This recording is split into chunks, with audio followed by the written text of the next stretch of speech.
ஓம் நமச்சிவாய. திருச்சிற்றம்பலம். சிவாய நமக. சிவசிவாய நமக. உன்னுடைய லீலைகளை உன் வாழ்வில் நீ காணப்போகின்றாய். இதுவரை நடந்த லீலைகளால் உன் வாழ்வில் எத்தனை எத்தனை மாற்றங்கள் எல்லாம் நிகழ்ந்து வந்தன என்று தெரியுமா உனக்கு? நான் சொல்லவா? அதில் எத்தனை உண்மைகள் இருக்கிறது என்று நீயே எனக்கு சொல். நாளை என்ன நடக்குமோ என்ற பயம் உனக்கு வேண்டாம். நான் உனக்கு துணையாக இருக்கின்றேன். எப்பொழுதும் என் நாமத்தை சொல்லும் உனக்கு எந்த பயமும் இனி இருக்காது. உன்னுடைய நல்ல மனதுக்கு ஒரு நல்ல விஷயம் கண்டிப்பாக நடக்கப் போகின்றது. நீ என் மேல் கொண்ட பக்திக்கும் நம்பிக்கைக்கும் பலனாக உன் வாழ்வில் ஒரு நல்ல விஷயம் நடக்கப் போகின்றது. கடந்த 2 மாதமாக பின்தங்கியிருந்த உன் வாழ்க்கை இப்போது முன்னேற்றம் பெறப்போகின்றது. உன்னுடைய காத்திருப்புக்கும் பொறுமைக்கும் நம்பிக்கைக்கும் கைமேல் உனக்கு பலன் கிடைக்கப் போகின்றது. இன்றிலிருந்து சரியாக எண்ணிக்கொள். இன்றிலிருந்து 48வது நாளில் நல்ல மகிழ்ச்சியான நிகழ்வுகள் எல்லாம் உன் வாழ்வில் நடக்கப் போகின்றன. நேர்மறை எண்ணத்தோடு உன் வாழ்வை நீ நடத்த வேண்டிய நேரம் வந்துவிட்டது. நேர்மறை எண்ணத்தோடு வாழ்வை நடக்க வேண்டிய நிகழ்வுகள் எல்லாம் தானாக நடைபெறும். உன்னுடைய தடைகள் எல்லாம் அகன்றுவிடும். உனக்கு புதிய வழிகள் எல்லாம் பிறக்கும். அந்த வழிகளில் முட்கள் இருந்தால் அதை பற்றி எல்லாம் நீ கவலைப்படாதே. அந்த முட்களை களைய நானே உனக்கு முன்பாக சென்று கொண்டிருப்பேன். நீ செல்லும் பாதை தெளிவாகும். பயப்படாமல் செல். வாழ்க்கையை பற்றி பயப்படாதே. உன் வாழ்க்கையில் இப்படியாகி விடுமோ, அது நடந்து விடுமோ, இது இப்படி நடந்து விடுமோ என்ற பயமெல்லாம் இனி உனக்கு தேவையே இல்லை. வாழ்வில் கஷ்டம், தோல்வி, நெருக்கடி, அவமானம், நம்பிக்கை துரோகம் என அனைத்துமே வாழ்வில் இப்படி சந்தித்து கொண்டு இருக்கின்றேனே. என் வழிகளை பார்த்து கொண்டுதானே இருக்கிறார்.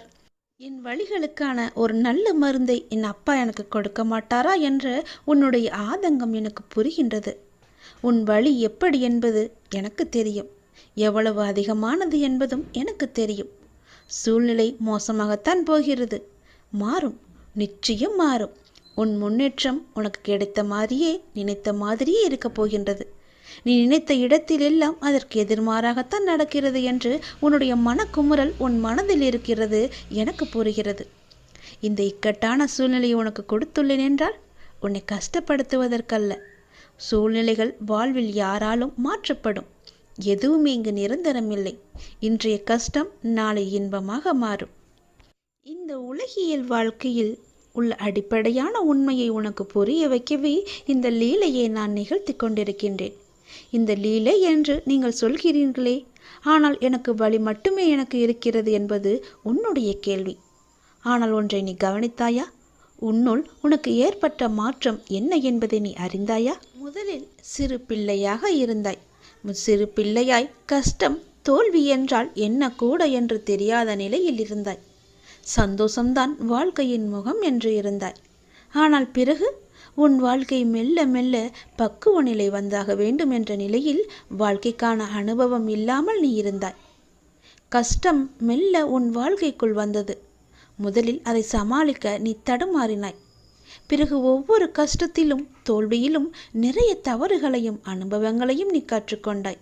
அடுத்தடுத்து கஷ்டம் என அடுத்து வந்தபோது உன் மன வலிமை, நம்பிக்கை, வைராக்கியம், பொறுமை வளர்த்து கொண்டே வந்ததும் வாழ்க்கையில் உண்மை உருவத்தை நீ புரிந்து கொள்ள ஆரம்பித்தாய்.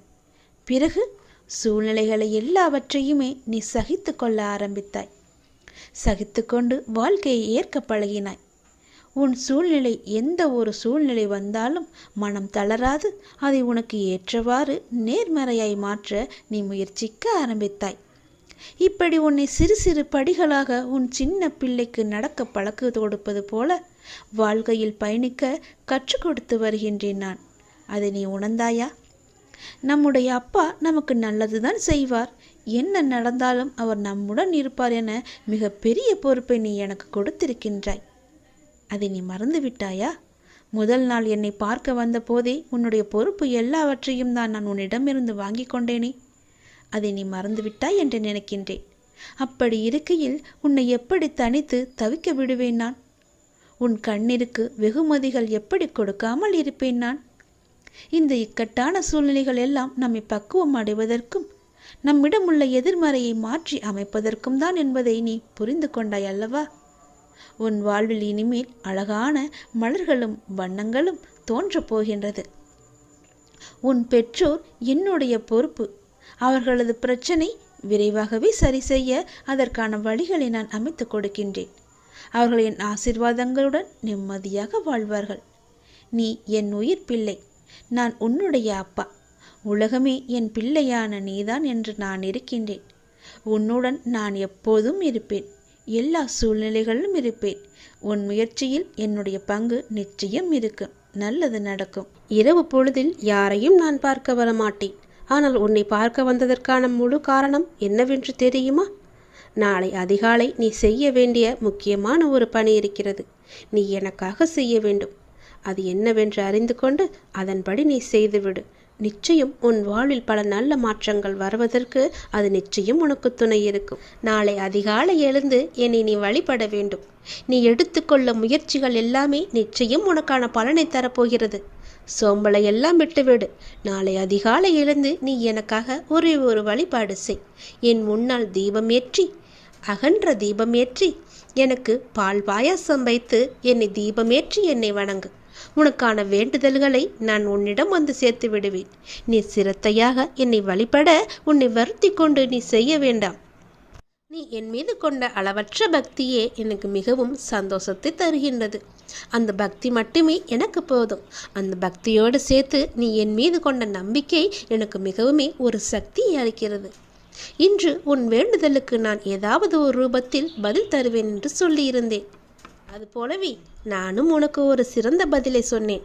அதை நீ கவனித்தாயா என்று எனக்கு தெரியவில்லை. உன்னுடைய வேண்டுதலில் முக்கியமான வேண்டுதலுக்கான பதிலை நான் சொன்னேன். கவனித்தாயா? யாரோ ஒருவர் மூலம் செய்தியாகவோ ஏதோ ஒரு விதத்தில் உனக்கு சொன்னதை நீ உற்று கவனித்தாயா என்று எனக்கு தெரியவில்லை. அந்த பதில்களுக்கான பலன் நிச்சயம் உன்னை வந்து சேரும். நிச்சயம் அதற்கான பதிலை நீ பெற்றுக்கொண்டு என்னை வந்து பார். நாளை அதிகாலை எனக்காக ஒரே ஒரு விளக்கு ஏற்றி பால் பாயசம் வைத்து என்னை நீ வணங்கு. நல்ல எண்ணமாக, எழுத்தாக, நல்ல வார்த்தையாக, நல்ல ஒளியாக, நல்ல வடிவமாக உன் முன் நான் வருவேன். நீ மகிழ்வுடன் தீபம் ஏற்று. உன் மனக்கவலைகள் அனைத்துமே நான் போக்கி காமிக்கின்றேன். அந்த ஒளி வெள்ளத்தில் உன்னுடைய கவலைகள் எல்லாம் கரைவதை நிச்சயம் நீ காண்பாய். உன்னுடைய வாழ்க்கையில் நல்லது கண்டிப்பாக நடக்கும். எனக்காக இதை நீ செய்வாய் என்ற நம்பிக்கை எனக்கு இருக்கிறது. எத்தனையோ இடையூறுகளை எல்லாம் தாண்டி நீ என்னை பிரார்த்தித்து கொண்டிருக்கின்றாய் அல்லவா? உன் வாழ்வில் பல சோகங்கள் உன்னை சூழ்ந்து இருந்தாலும் என்னை பிரார்த்திப்பதில் நீ மகிழ்ந்திருக்கின்றாய். நீ என்னை பிரார்த்திப்பதில் எத்தனை மகிழ்ந்திருக்கின்றாயோ அதை விட அதிக மகிழ்ச்சியை நான் உனக்கு தருவேன். கவலைப்படாதே. யாருடைய மனதை சரி செய்தால் உன் வாழ்க்கை சீராகுமோ அதை சரி செய்து உன் வாழ்வில் மீண்டும் மகிழ்ச்சி மலரச் செய்வேன். நீ அமைதியாக இரு. உனக்காக அனைத்தையும் நான் செய்து முடித்து தருகிறேன். உன் வாழ்க்கை மீண்டும் மலரப் போகிறது.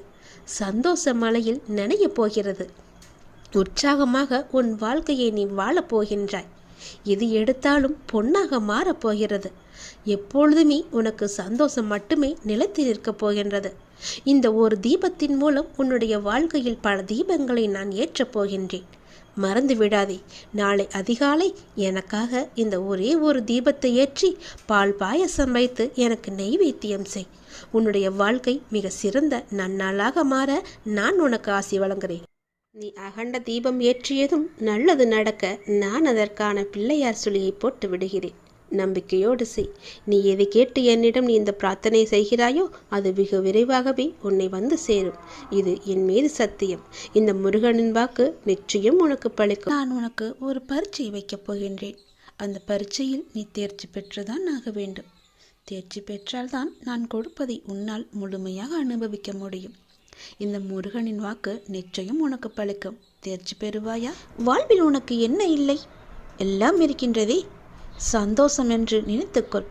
எல்லாம் சந்தோஷமான சூழலாய் உன்னை வந்து சேரும். நிம்மதியாய் இருக்க வேண்டும். நினைத்தால் எதையும் எந்த சூழ்நிலையும் உன்னை விடவும் நீ உன் உயிராய் தவம் இருக்கும் உன் அப்பாவை விட பெரிது எதுவும் இல்லை. நமக்கு வரும் கஷ்டங்களை நம்மால் தாங்க முடியும் என்ற மென்மையாய் உன்னிடம் சொல்லிக்கொள். உனக்கு பரீட்சை வைக்கிறேன் என்று நீ நினைப்பது சரிதான். எதற்கு அந்த பரீட்சை என்று நீ என்னிடம் கேட்கலாம். உன்னை ஒரு இடத்தில் இன்னொரு இடத்திற்கு உயர்த்த பல விஷயங்களை நீ கற்று தேர்ந்தவை. அதை நீ உன் புதிய நிகழ்வுகள் எப்படி அதை செயல்படுத்தப் போகிறாய் என்பதை நான் கண்கூடாக பார்க்க வேண்டும். அதற்கு நீ தயாராகிவிட்டாயா என்று பார்ப்பதற்காகத்தான் இப்பொழுது உனக்கு அந்த பரீட்சையை வைக்கப் போகிறேன். அதற்காக எவ்வளவு காலம் என்று நீ நினைப்பது சரிதான். ஆனால் முழுமையான முறையில் ஒன்றை தயாரித்தால்தான் அது நல்ல முறையில் இருக்கக்கூடும். அது நீண்ட காலத்திற்கு உன் கூடவே வரும். அது நல்ல முறையில் இருக்க வேண்டுமென்றால் நான் உனக்கு இந்த வைக்கும் பரீட்சையில் நீ தேர்ச்சி பெற்றுதான் ஆக வேண்டும். நான் இப்படி செய்வதற்கு காரணம் உன்னை நீ இன்னும் சிறிது மாற்றிக்கொள்ள வேண்டும் என்பதற்காக. எனக்கு புரிகிறது, நீ உனக்குள்ளே சண்டை அடித்து கொண்டிருக்கின்றாய். எது சரி எது தவறு என்று. தவறு என்றால் அதை மாற்ற நீ உன்னிடத்திலேயே யுத்தம் புரிந்து கொண்டிருக்கின்றாய். இந்த நிலையற்ற சூழலெல்லாம் நிறைவான நிலையுள்ள வாழ்க்கையை உனக்கு கொடுக்கத்தான் நான் இந்த குழப்பமான மனநிலையை உனக்கு கொடுத்து கொண்டிருக்கின்றேன். இந்த குழப்பத்தை கண்டு நீ பயந்து விடாதே. எதிர்காலம் எப்படி இருக்குமோ என்று பயத்தில் நீ இருந்து விடாதே. எல்லாமே மாறப்போகிறது. எல்லாமே மாறப்போகிறது. உன்னுடைய கஷ்டங்கள் எல்லாமே மாறப்போகிறது. உன்னுடைய துன்பமான வாழ்க்கை எல்லாமே மாறப்போகிறது. உன் குழப்பமான மனநிலை எல்லாம் மாறப்போகிறது. விரைவாகவே மாறும். உனக்கான அழகிய வாழ்க்கை உன்னை தேடி வந்து கொண்டிருக்கின்றது. என் கரம் கொண்டு அதை நான் உனக்கு கொடுக்கப் போகிறேன்.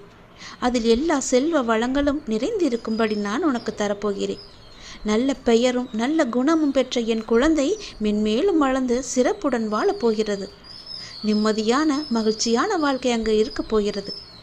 நிலைத்து நிற்கும் உன் செல்வ வளங்களை எல்லாம் பெற்று சீரும் சிறப்புமாக நீ வாழப்போகின்றாய். நான் உனக்கு கொடுக்கும் இந்த அழகிய வாழ்க்கை நான் ஆசீர்வதித்து கொடுத்தது. அப்படி அந்த வாழ்க்கையை நீ வாழ வேண்டும் என்றால் இப்போது நான் வைத்திருக்கும் பரீட்சையில் நீ தேர்ச்சி பெற்றுதான் ஆக வேண்டும். எல்லாவற்றையும் கொடுத்து இப்படி என்னை ஒரு குக்கியில் இழுத்து விட்டாயே சாயப்பா என்று நினைக்கலாம். உனக்கு ஏற்கனவே சொன்னது போலத்தான், நீ இன்னும் பக்குவப்பட வேண்டியிருக்கிறது. நீ இன்னும் உன்னை மாற்றிக்கொள்ள வேண்டியிருக்கின்றது. அதற்கான சிறு வழிதான் இது. நிச்சயம் உன் வாழ்க்கை அழகாக மாறும். இதில் மட்டும் தேர்ச்சி பெற்றுவிடு. நான் பார்த்துக்கொள்கிறேன். உன்னுடைய பல நாள் பிரச்சனைக்கு ஒரு தீர்வு கேட்டாய் அல்லவா? அதற்கான சிறிய எளிய பரிகாரத்தை நான் உனக்கு இப்போது சொல்லப் போகிறேன். அந்த எளிய பரிகாரமானது உன் வீட்டில் நீ தினமும் செய்ய வேண்டும். அப்படி செய்வதால் உன்னுடைய எல்லா பிரச்சனையும் தீர்வது கண்டிப்பாக நடக்கும். இது என் மேல் சத்தியம். நான் சொல்வது போலவே நீ செய்வதுதான் உனக்கு நல்லது. நீ செய்யும் ஒவ்வொரு காரியத்திலும் என்ன செய்து கொண்டிருக்கின்றோம், எதற்காக செய்து கொண்டிருக்கின்றோம் என்று செய்வதை தெளிவுடன் செய். அதுதான் உனக்கு நல்லது. தவறுகளை ஒப்புக்கொள்ளும் தைரியமும் அதை திருத்திக் கொள்வதற்கான பக்குவமும் தான் உன்னுடைய முதல் வெற்றிக்கான வழி என்பதை நீ மறந்து விடாதே. மனதை அமைதியாக்கி கண்ணை மூடி உன் வாழ்க்கையை நினைத்துப்பார். சிறிது நேரம் அதற்காக ஒதுக்கு. இங்கு யாருக்கும் யாரும் யாதுமே நிரந்தரமில்லை. அதை நீ மறந்து விடாதே. ஒரு நாள் எல்லாமே வெற்றிடமாகத்தான் இருக்கப் போகிறது. அப்படி இருக்கையில் ஏன் நீ இதற்கு போய் உன் மனதை போட்டு குழப்பிக் கொண்டிருக்கின்றாய்? ஏன் எந்த நேரமும் அது கிடைக்கவில்லையே, இது எனக்கு நடக்கவில்லையே என்று புலம்பி தவித்து கொண்டிருக்கின்றாய்? உனக்கு எது வேண்டுமோ, எந்த லட்சியத்தை நீ அடைய நினைக்கின்றாயோ அதை மனதில் கொண்டு செயல்படு. தினமும் விளக்கேற்றி, அதிகாலையில் விளக்கேற்றி உனக்கு வேண்டியதை அந்த இறைவனிடம் சொல். நிச்சயம் அதற்கான பலன் கண்டிப்பாகவே உன் கைகூடி வரும். ஒரு நாள் கண்டிப்பாக அது உன்னை வந்து சேரும். அதுவரை எதற்கும் மனதில் கஷ்டப்பட்டு கொண்டே இருக்காதே. சொல்வது உனக்கு புரிகிறதா? கனதில் எப்பொழுதும் கஷ்டத்தை வைத்துக்கொண்டு குழப்பிக்கொண்டு கிடைக்குமா கிடைக்காதா, இது நடக்குமா நடக்காதா என்று மனதை அலைகழிக்காதே. உன்னுடைய மனதை எப்பொழுதும் தெய்வீக சூழலில் வைத்துக்கொள். மகிழ்ச்சியான சூழலில் வைத்துக்கொள். நிச்சயம் உனக்கான பதில் அந்த இறைவனிடமிருந்து உனக்கு கண்டிப்பாக கிடைக்கும். இருப்பதை கொண்டு, அதுவரை இருப்பதை கொண்டு சந்தோஷமாக வாழ்வதற்கு என்னென்ன தேவையோ அதையெல்லாம் நீ செய்.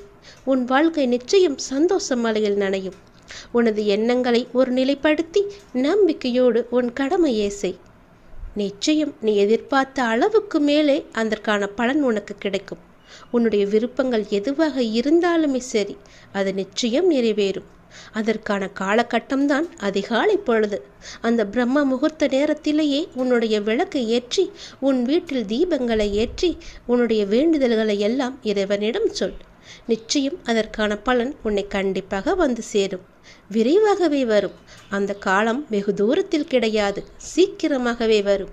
நீ உன்னுடைய ஆற்றலையும் திறமையையும் வளர்த்து கொண்டால் இந்த உலகம் நிச்சயம் உன்னை தேடி வரும். கலங்காதே. உன்னுடைய கவலைகளை, துக்கங்களை, அவமானங்களை, தோல்விகளை முழுவதுமாகவே துடைத்தெறிந்துவிடு. நமக்கு நிம்மதியையும் சந்தோஷத்தையும் கௌரவத்தையும் தந்தருள்பவர் அந்த இறைவன்தானே.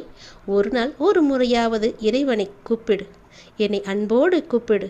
ஒரு முறையாவது அப்பா என்று கூப்பிடு. மனம் முருகி அப்பாவை கூப்பிடு. உங்கள் வாழ்வில் நல்லது நடந்து கொண்டே இருக்கும் எப்பொழுதும்.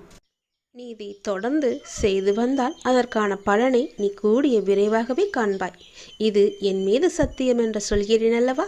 அது எப்படி உனக்கு நடக்காமல் போகும்? என் மீது நம்பிக்கை கொண்டு திடமான மனதோடு இந்த பரிகாரத்தை நீ செய்து கொண்டே வா. உன் வாழ்வில் நல்லது நடந்து கொண்டே இருக்கும் எப்போதுமே.